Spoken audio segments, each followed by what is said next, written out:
Warning: this show is intended for mature audiences only. Viewers' discretion is advised. This show may contain strong language and sensitive or controversial topics. We are not attorneys and are not providing legal advice.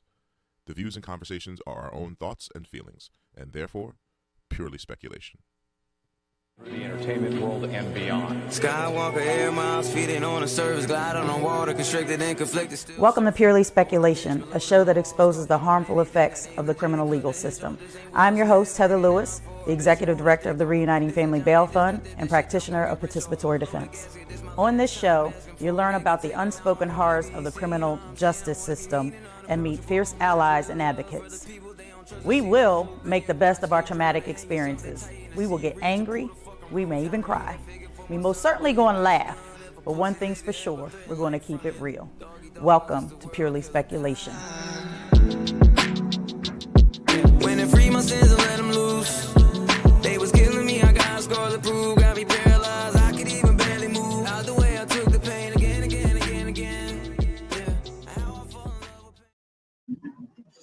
Hey, y'all. Welcome back to Purely Speculation. We are at season 3, episode 1 of our guest podcast. And I just struggled to find some positivity in the midst of the chaos that's happening. And in preparation for tonight's guest, I was doing some research and I found this phenomenal group of young people who declare that immigrants are welcome here, launching over 35 pro-immigrant billboards across the country. The billboards were unveiled in Arizona, Texas, Colorado, Wisconsin, and Ohio, and can be found in both English and Spanish.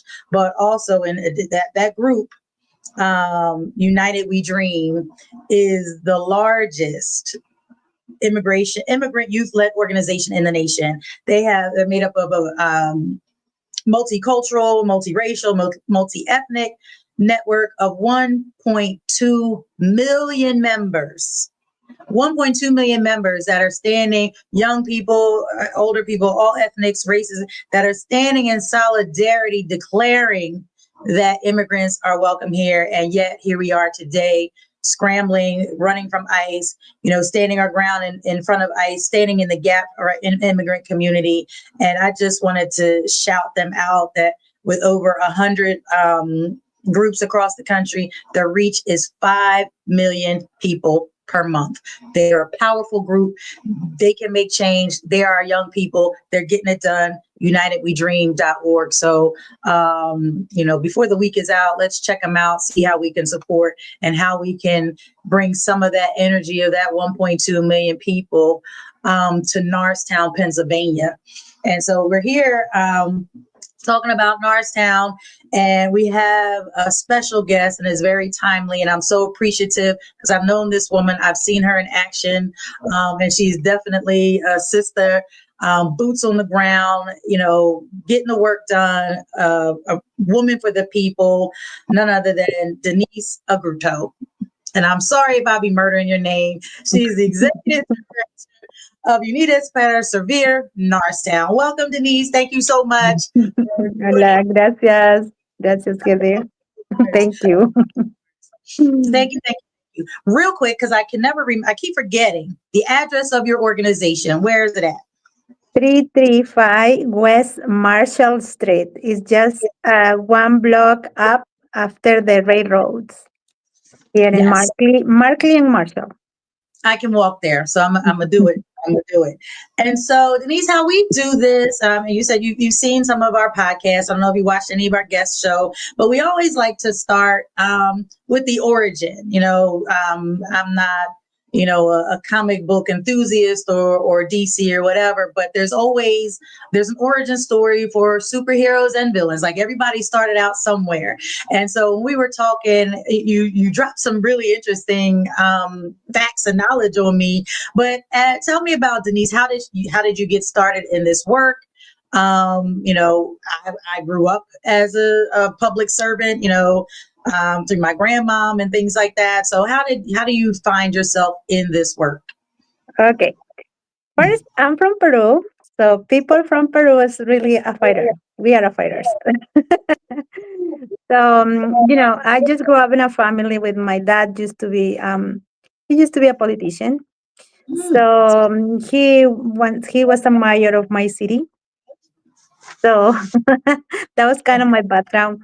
So, my mom always is the head of the house.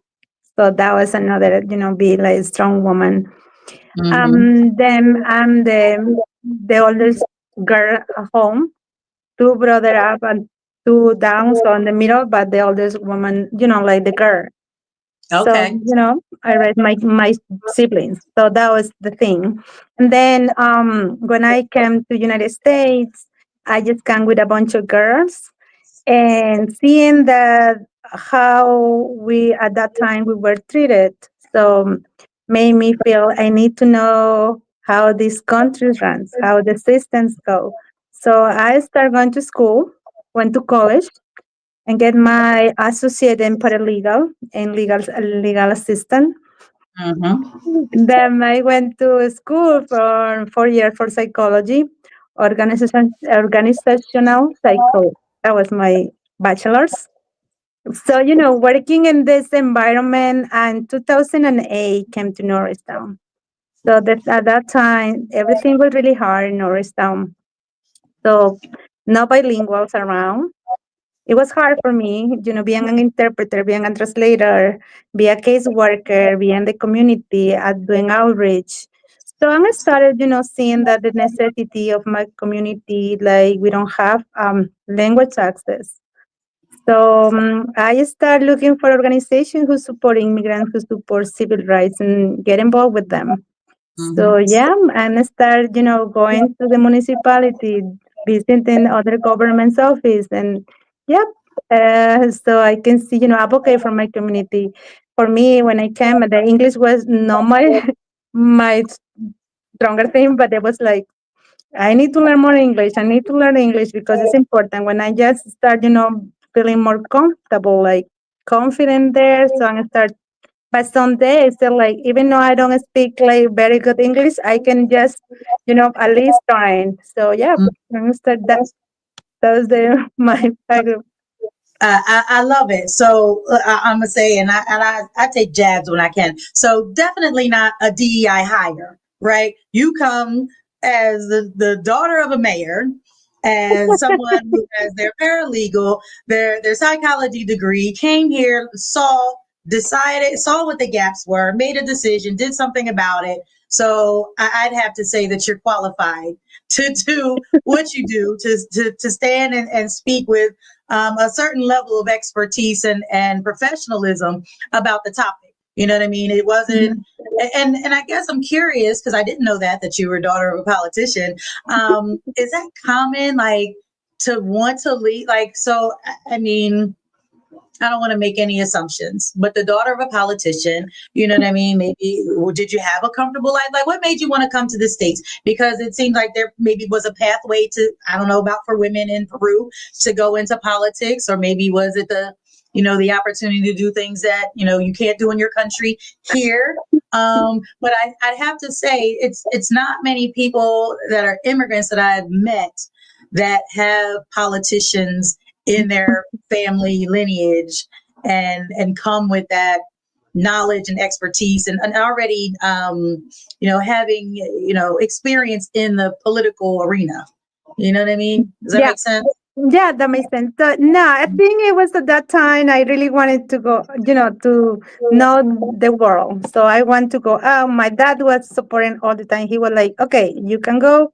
You want to go? I want to support you. You can go." It's not. It wasn't like he was always on my side. My mom was always, it's different in Peru. I think my culture is more moms in charge. That is supporting, like, okay, if you can go, you can go, but it's up to your mom. So, but for me, it was like, okay, that's it. Okay, I can come. So I just can't. But the saying that other immigrants come just stay for a few years and then we think that we're going, planning to go back to our countries, but it's not going to happen. So after 2 years, when my plan was like, okay, I got time to go back home. Never happened. I met my husband. I got my child 2 years Yeah, later. right. So I'm here still. So it was a hard decision to stay. I talked to my family and said, like, you know what? I want to stay here. At that time, I decided I was in college, I think, when I met Mhm. my husband. So I said, okay, it's a good future here. So I decided to stay. But it was, um, at the same ever that happened to other immigrants, we have sometimes difficult time when we just come. So that made me feel like if I'm not going to college and I speak English, so I can just support my community around here. So I can do like activism and community organizers. So that was kind of cool for me at the time, since like my dad was, a politician. But that's something. Right. I'm sure he's like, what in the world? That's my daughter, right? He's not. I'm sure he's not surprised. Yeah. I'm sure he is not Yeah. surprised. I'm sure he's very proud. Do you get Mhm. to visit? Is it a travel back and forth kind of Yeah, go home and come so back? yeah, Your family? I used to go back once a year, but now it's kind of my son is here, I'm stay here, and every 2 years now. But last year I went back to Peru. I went to Machu Picchu, so everybody have to visit Peru and go to Machu Picchu. Yes, Okay. It is now on my bucket list, so I'm gonna make sure I get there. yes, Um, and when we were talking before, you shared a very interesting dynamic about Peru, because I never thought about Peru. I never thought to study it.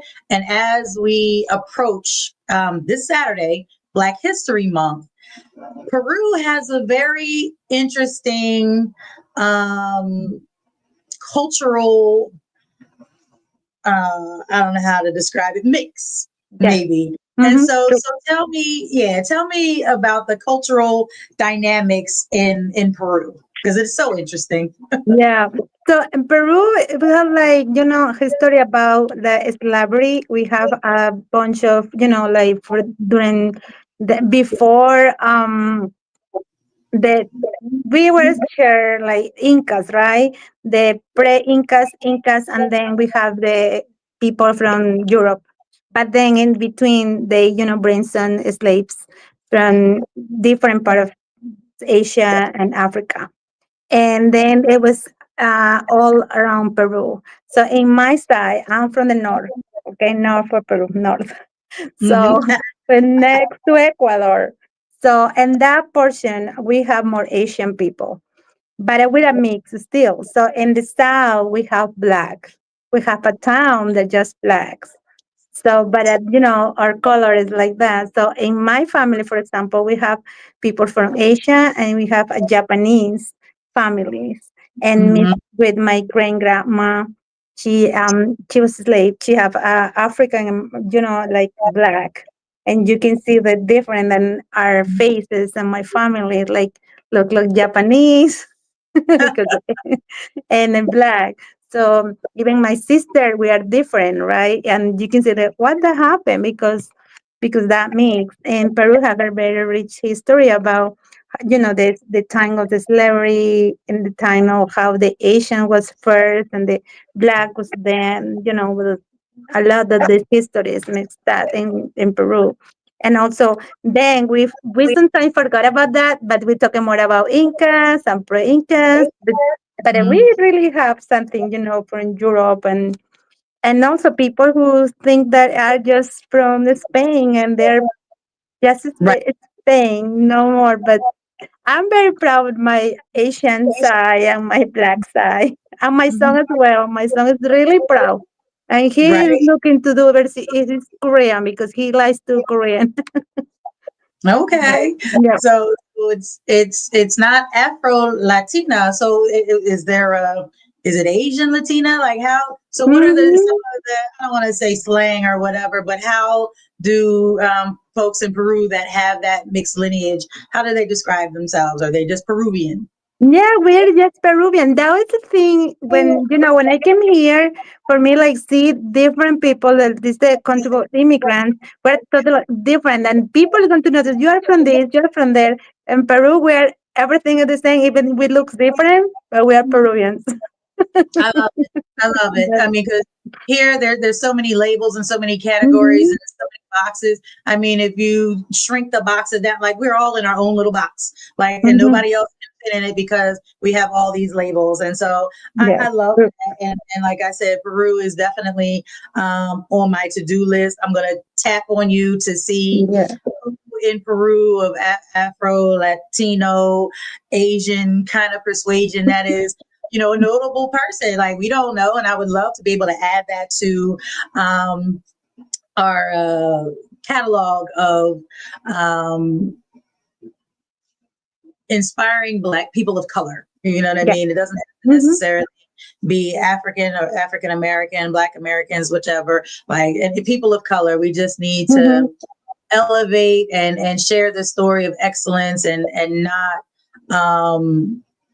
you know celebrate or highlight the reason why we're here having this conversation, right? Yes. um yeah, and so when I was researching for today, and I'm googling and I'm reading and I'm googling and I'm reading and I'm seeing videos, and I'm just getting more and more and more and more and more upset, because yeah, ICE is here in Yes. Narcy. Mhm. ICE is kicking in doors. ICE is trolling our doctor's offices, Today. our health Yes. facilities. Um, and when the director of that healthcare facility called me to verify this, if this was actually happening, um, the question wasn't, is this actually happening? The question she asked, and Norristown needs to take note of this, which our new president of council is Rebecca Smith. So we haven't seen any statement or update about Norristown's stance as a unofficial sanctuary city. The director asked me, if I called Norristown police, whose side are they going to be on? And that was such a profound question. And my Yeah. knee jerk reaction was like, it ain't going to be on our side, but Yes. I had to roll it back. And I said, no, call them, call 911, call Norristown Yes. police, everybody that you can. I will get you the sheriff's department. I'm going to get you the commissioners. I'm going to get you everybody that you need to know. If Yes. ICE rolls up in that facility and they out of pocket, Yes. right? If Mhm. if they don't have a warrant, they can kick rocks. If they Yeah. don't have, like, I don't know how you would go to a medical facility and ask questions about people, because of HIPAA, they can't give you any information either. So, like, what would you be doing there? Why you're asking? Would you be detaining people in the parking lot as they go into their medical appointments? Like asking them who they are? Like, I mean, are they touching people? Like I'm just, I'm just so Yeah. conflicted, because doing this work, like there's the law and what's supposed to happen, and then there's what actually happens, and then everybody's left to kind of try to undo what they did, knowing that they did it wrong, intentionally or unintentionally. Most of the times it's an intentional, that they just ignore the rules, and y'all figure that shit out later, you know what I mean? Mhm. And they don't Mhm. understand consequences that it's having on our families. So you and I talked a little bit, but that was 3 days ago. Yes. That was Mhm. 3 days Mhm. that we had a conversation, and we already, that conversation till now. Tell me what's happened in those 3 days. First, what we saw is we are still waiting for our, politicians, for our government here, local government, municipality, anyone from the come out and say something to support us. So I was Nothing yet. waiting, nothing yet. So I was waiting for a school district. So he already sent a video. So we are okay now with the school district. I talked to the school district, the board of directors, the Mm-hmm. president. So I talked to him and he said, no, we're going to release, so wait for it, wait for it. So today was released. Okay, good. So that's fine with the family, right? So, but no, our local government, they're not saying anything. I don't see the police is saying anything. So I was surprised to see today that there was put it in their Facebook page, like, oh, you want to do business in Norristown? Come. So like, and that was kind of okay. So then since Saturday, Sunday, still, a lot of misinformation, people putting some stuff that is not accurate, I can say, because nobody can say, yes, it's happening. Mm-hmm. And yesterday, people stopped doing that. So we start trying to post some stuff like, please, if you see something, perfect, document it, post it. But if you don't, it's just because you make a jokes, don't do it. Right, People start panic and no. So, and yesterday, I think the big media like Univision, Telemundo, that the people Latino, watch, they start calling and said like, is anything happening there? Because nobody is doing anything. What's going on with your people, like governments? They are not saying anything, so we can wait until tomorrow. Nothing today. You can see. mm-hmm. So what happened today at the regional was, it's like we can say whatever we want, but at the moment with that happening, nobody know what to do. So, Right. it's like really, and then people get panic and people scared. I don't know what to do. Even them, I think the regional health center, because I went there and I asked the security guy, and he said yes, they were outside, but not inside. And then he like, I cannot say anything because nothing happened. I'm like, we don't want to scare people. We was just to confirm they were here because we have to prepare ourselves. Even community leaders, we have to be prepared, right? And also, I say Mhm. the same thing that you say. So we can call 911. So I can just make people call 911 when need help. Since Right, you right. Norristown Police Department is not doing anything, at least receive this reporter, we can just continue and they maybe going to act. So yeah, I think so. So in back in the years, like we used to tell people like that, call 911 until, Right. at that moment, the police department, the police chief at that time say like, no, we're not going to collaborate with ICE. So we like, okay, we're not, Right, right. but we don't know this. It's like Tuesday today, and we don't know.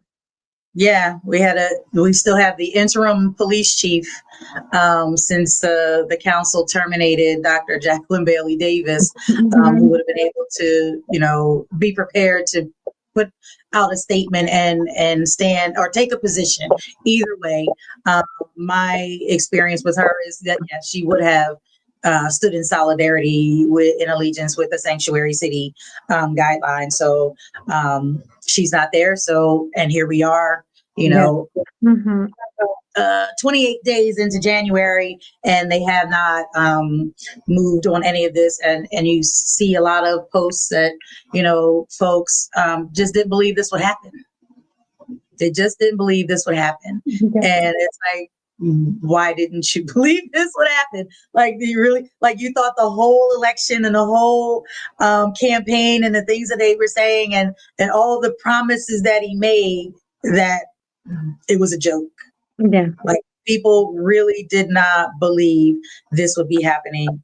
And it is. So again, our news feeds are being flooded. And so we just wanted to make sure that we gave accurate information. Yeah. And so one of the slides, the ACLU started, was one of the first slides that I saw about what to do, if ICE comes to your workplace, right? So we have a slide that we can share if ICE agents come to your workplace. Mhm.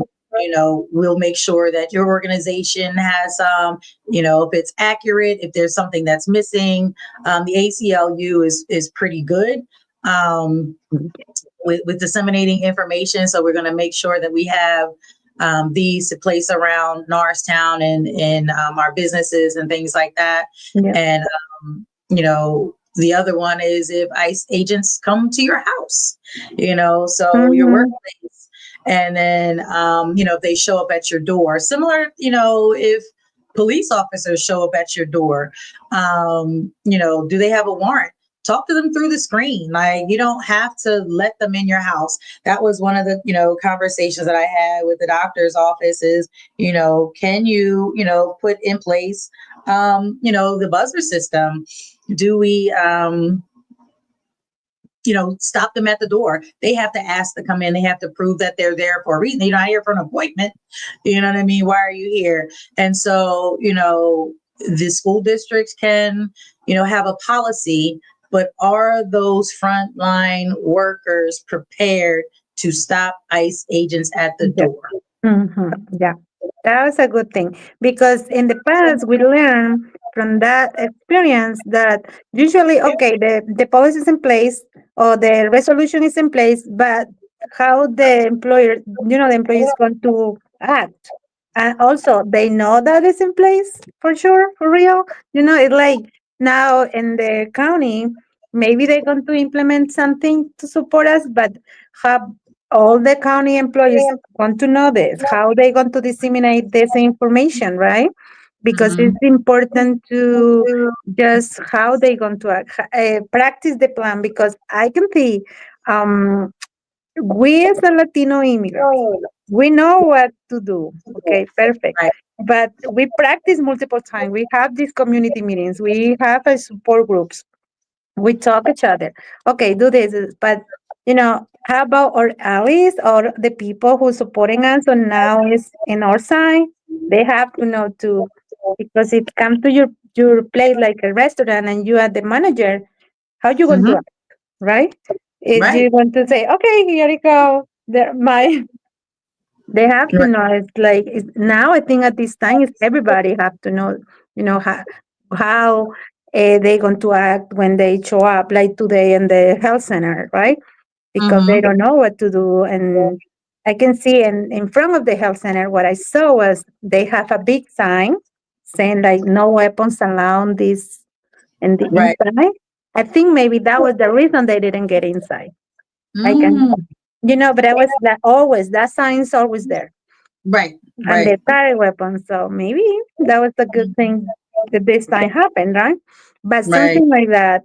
So how we come to act? I think I saw another ad saying that we can put in our inside doors like only personal authorized only. So we can put these signs, Okay. that way, if they come inside, they cannot go to next door or next room because they are not authorized to go inside. So Right. we have to find ways this time because we already know, verify the information. You have to confirm they are here, document everything, and share information on all the stuff. And you're right. Don't open the door. Ask for this document signed by the judge, Mhm. and verify this is you and your address and all the stuff. And don't talk, remain silent, all this thing. Right. But for real, it's not happening. Always I said, deep guys, the big guys, very intimidating. Right. They're Yeah. Yeah. so Of course. strong. How do you think they're gonna, you're gonna help right away, open the door, and also the way they knock the door. This is another Right. thing. You see, like no, no, no. You just Right. open. So help me understand, because I just have my, we all think the way we think, and I'm curious. Um, One, where does ICE get their orders from? Like, who are they looking for? Do they have a name? Like, so how are they just rolling up to people or rolling up to a place and don't know who they're looking for? And before you answer that, the second part that confuses me is that why are they only looking for black and brown immigrants? Like, Say that again. how are we hyper focused on black and brown immigrants when immigrants come from all over the world Yeah. here? And so they all look different. I'm sure there's Asian immigrants that are undocumented. I'm sure there are Russian immigrants and Ukrainian Absolutely. and Jewish and well, Israeli rather. Pakistani, East Indian, Australian. Anybody that's not from here is an immigrant. And Yes. if they overstay their visa, they are no longer in good legal standing to Yes. be here, right? Mm-hmm, mm-hmm, So, how are we just focused on black and brown? Okay. I think it's more like we are more popular and said like we are now open to talk. We're not afraid anymore to come out and said like we are 11 million, right? I think, and many movements already, and this like united with Dream. They are united like they're DACA, and Mm-hmm. DACA. They're young people. They are not afraid. Right. They already ready to fight. So and that was now they their parents now like they encourage their parents to come out. We can all together working on this enough to be under the shadows. So Mm-hmm. that was the reason we are more popular in that sense. And think Latinos in general, we are fighters. I think the other communities, even though they're undocumented as well, they're supporters. So they're very like, okay, if I have to go, I can go. But I can see now many organizations, like Asian organizations. I went on a meeting yesterday, and there are people there, from other backgrounds, not just Latinos. But that's Mm-hmm. true. So different, the different countries, different continents, they're here Right. and they're undocumented. But some that I stated, some of them like why as in, like Americans, and that was when we crossed the line, like Russian profiling, right? Mm-hmm. Because they're seeing brown and you can see a white. They say okay, they assume that Right. they are not immigrant. They are not, and if even if there's immigrant, but there's white, it's impossible. There's going to be undocumented, but you never Right. know. And we No. know around that a lot of these other, people even you can go just to cross Elkins Park in Mhm. Northeast. Right. A lot of other communities are really big of immigrants. Like why, really why they look like Americans, like, but nobody's going to do what right over there. Right. Right. And if you watch enough American television and you aspire to be an actor, you can change your accent to sound American, right? Just like we can all pretend to sound like we have an accent from any other country. So it's Yes. easier to assimilate and blend in as a white immigrant versus a black or brown immigrant, which Yes. takes me back to my first question is like, all right, so we know who ICE is looking for, black and brown, just by looking at people. Yeah. But aside from that, how do they know who's documented and who's not? Okay. Like, it's just this big net, and then you know what I mean. You might have So, two that you were after, and you done, excuse my language, fucked up everybody else's life because they're now detained. They're caught in this net. That it causes all types of trauma and all of these things, and people can die. And yes. so, like, it's very serious Yes. to, It is. get it right the first time. And it doesn't, I don't get the impression that ICE cares or that ICE has been given the directive to be careful about getting it wrong.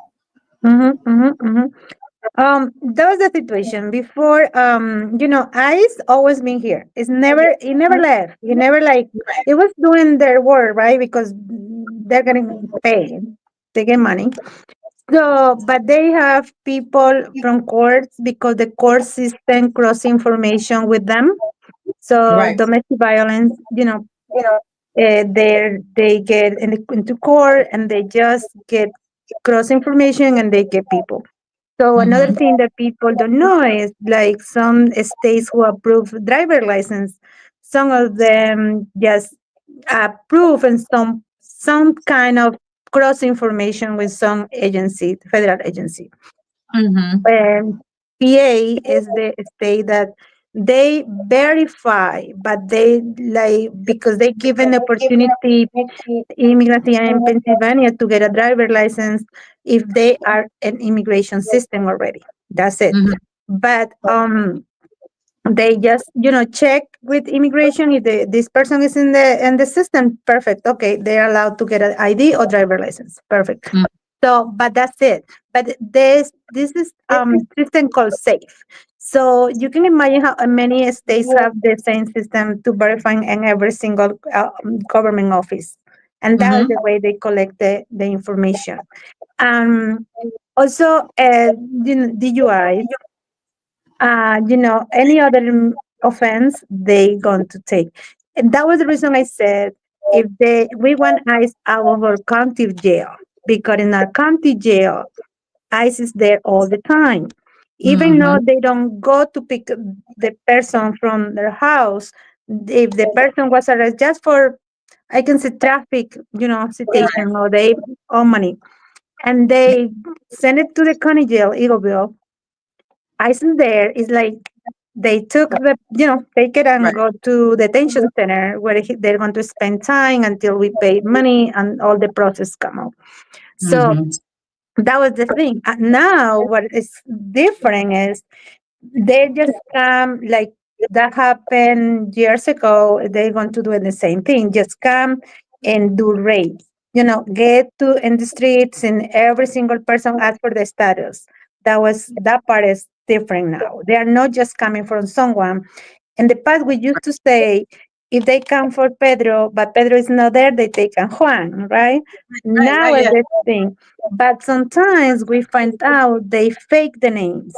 They come to your door and say, "Hey, is Denise here?" And you say, "No. What's your name?" And you say your name, and okay, Right. Be like, oh so yeah, I mean you. Jesus. yes. So, Uh, and we since they're hiring more officers.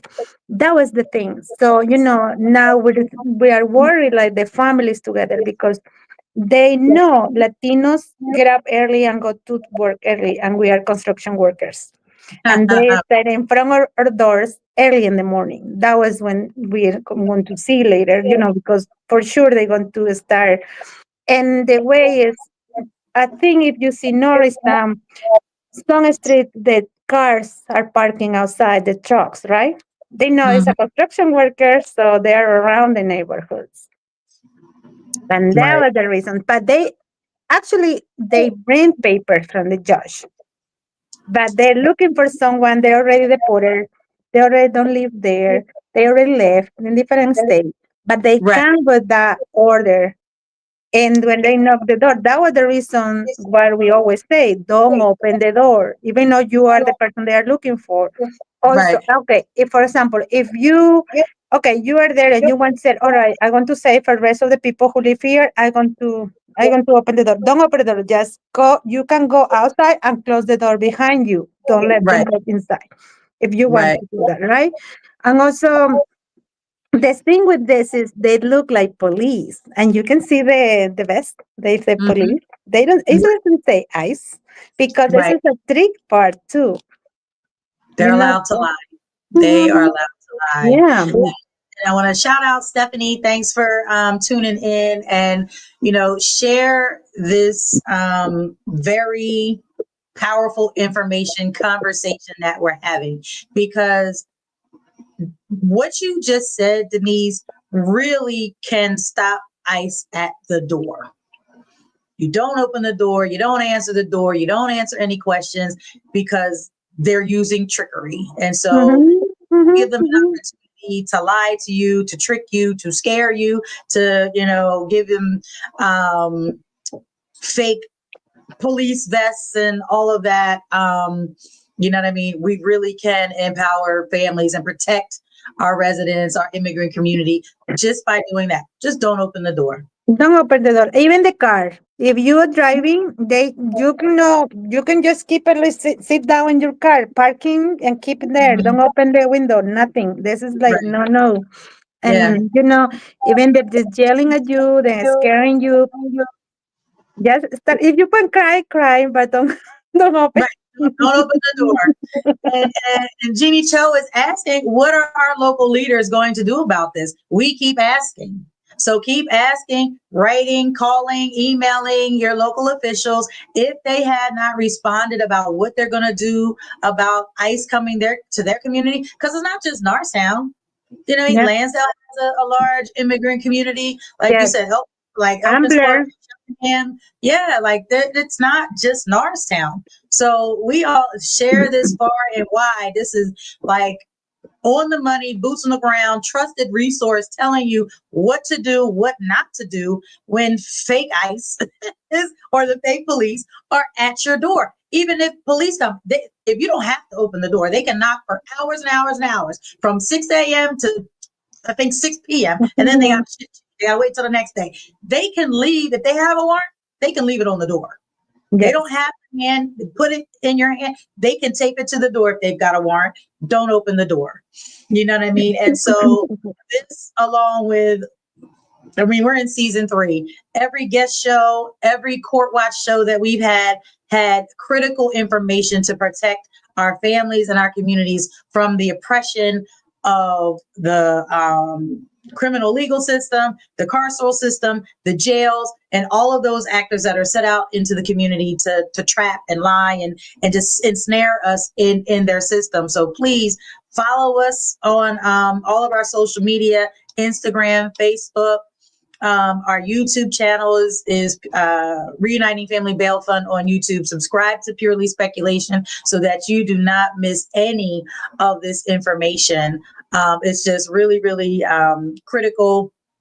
And also, too, not only for the information, but so that we can keep freeing folks from pretrial incarceration. Like, you know, my first experience with ICE and having to free a loved one, his family had to post $10,000. We went squad deep up to York and sat there, but he was detained for a couple of months for a DUI. And it was, the judge said, if it were not for this community support, you'd be out of here. You know what I mean? And my friend is still with us and he's doing well, but it's like, you know, we need folks to continue to support. And so real quick, we're just going to share Love Bonds has been an annual fundraiser for us. We're not able to do an in-person kind of gala or variety show where we have comedians and singers and all just a good time. We have moved our fundraiser to an online platform. We have loads of gift cards and date night after Valentine's Day things to kind of either take your loved one out, take your sister, friend, like whoever. That's what Love Bonds is the love bonds you have with people. It doesn't necessarily mean a spouse or a love interest, but somebody that you love. You know what I mean? I love Zach. I love Denise. I love my board members. I love the folks that we come in contact with, that we work with daily. So Love Bonds would be nothing. That anybody that wants to take me out to Eddie V's, I'd happily go. So please hit us up. The tickets are $10 it kind of elevates as you do more, and as we have more donations, there may be tiered or special raffles that are coming up, but this will help us continue to free folks from Montgomery County Correctional Facility pre-trial. I mean, they're literally sitting there without being found guilty of a crime. And so Love Bonds date night raffle extravaganza, hit us up. You can DM me. The bit.ly's there. We'll have a QR code shortly. It's all over our social media. So please get some raffle tickets so that we can keep freeing folks from pretrial incarceration. And so one last thing, Denise, and this is my favorite part of the show is, and this can be sponsored, folks. So if anybody's out there that's got a business, you can sponsor the What the Fuck moment. And the What the Fuck moment is something that has happened that makes you scratch your head. It could be something positive. I love when we have positive what the fuck moments. Like, oh my God, it's the lottery. I love it. I can't wait for that day to happen. But usually it's just something that just happens, you know, through the course of the day that makes us scratch our head. So do you have a moment like that has made you scratch your head? I'm sure you got things, so. Yeah, I think something when people our community feel that all Latinos are the same, or the same country. We like tacos. Everybody eat tacos. We don't. I'm for Right, Latino, so I can say that because it's important. And I'm like, no, we right. don't. I like people when people say I'm from Mexico because I feel I'm adopted for my Mexican friends. Mm-hmm. And sometimes my accent is like Mexican. So, but Even my family, my son, dad is from Puerto Rico. He is Puerto Rican, Peruvian, American, American, Peruvian, Puerto Rican. Right. You know? Well, look, all Yeah. Americans like tacos. It doesn't not Latinos. All Americans like tacos. Yes, I like tacos, but even no, not in my house. Like, yeah. Right. Like no, not dogs. You Yeah. know. Yes, yes, yes. So, something I want to tell your audience and everybody, invite for this Yeah. Saturday at 1 o'clock. We start from 12 to 4. We want to have a lawyer, an immigration attorney, uh, community leaders who want to join us. We want to have this campaign to ice out, out for town, but ice out of PA. Mm-hmm. And so we want to our neighbors to, feel safe. We want to, as a citizens, we can just support them to really document what happened out there. If it's true, so we can tell like, yeah, this is safe. You can go out, but come and do like a group and support group all together this Saturday.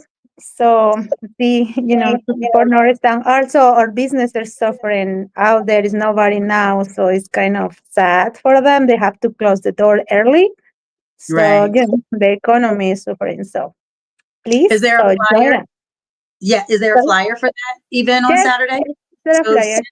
send it. Yeah, send it to me or Zach. We'll make sure that we get it on our social media. Also, too, I saw, so there's a lot of things. I saw Stephanie said that she can't make it, but she's going to have a representative. I know we are saying goodbye to our dear Mr. Bell on this Saturday. So I know we'll be moving around. So we'll try to get somebody from our organization over there. But Okay. also, too, there is a rally on the corner of DeKalb and is that Henderson? Yes, Right there. Henderson. Yes. Yes. So there's Saw going to that. be on Saturday as well. So there's a lot of things for people to make noise, show support.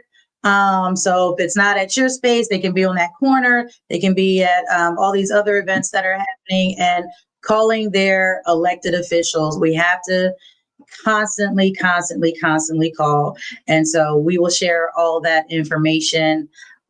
Shout out to our Court Watchers episode. We had to do some flipping. So we did our Court Watchers earlier in the month, and we've got the beautiful Denise with us tonight. And so if you're interested, would love to be a guest on Purely Speculation. We love to have you, Stephanie, if you're up for it.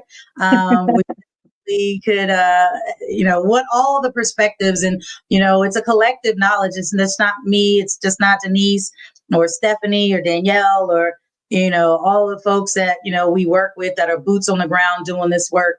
Really excited from the People's Rally that we got a lot of momentum and collective meeting and looking forward to I should be there to get together and really just strengthen this network, letting Montgomery County know that it's not just my group, it's not just your group, it's not just Stephanie, it's not just this group, it's not just, you know what I mean? We all are going to come together in solidarity and see some changes happen in Montgomery County. Yeah. So we are done for tonight. We are not done in this space or in this movement. So I thank you, my dear sister, for joining and holding it down and being boots on the ground.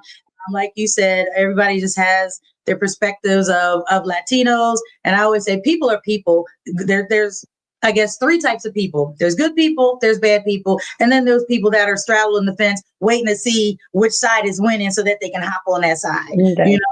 So we got to be mindful of those folks. But we know who the good folks are, and we know who the bad people are. So thank you for being one of them good ones and standing with us. And we will see y'all next time. Thank you. Thank you. Yeah. Thank you for tuning in to this episode of Purely Speculation. If you learned something, share something. Please like, follow, and share this show. The more our communities know, the more they are empowered, and the faster we can create change. Purely Speculation would not be made possible without the generous support of the Community Justice Exchange, the Health Sparks Frank E. Boston Black Justice Fund, Philadelphia Foundation, and Reform Alliance. Thank you. Booyah. Intuition different, already lived and dreamt it. Visions make my vision clear as I'm jogging through this fog of life. I be fog lights with the fog set, body and I'm all set. Baby, can you be my Cardi B on an offset? Toast we got it, self we building still materials.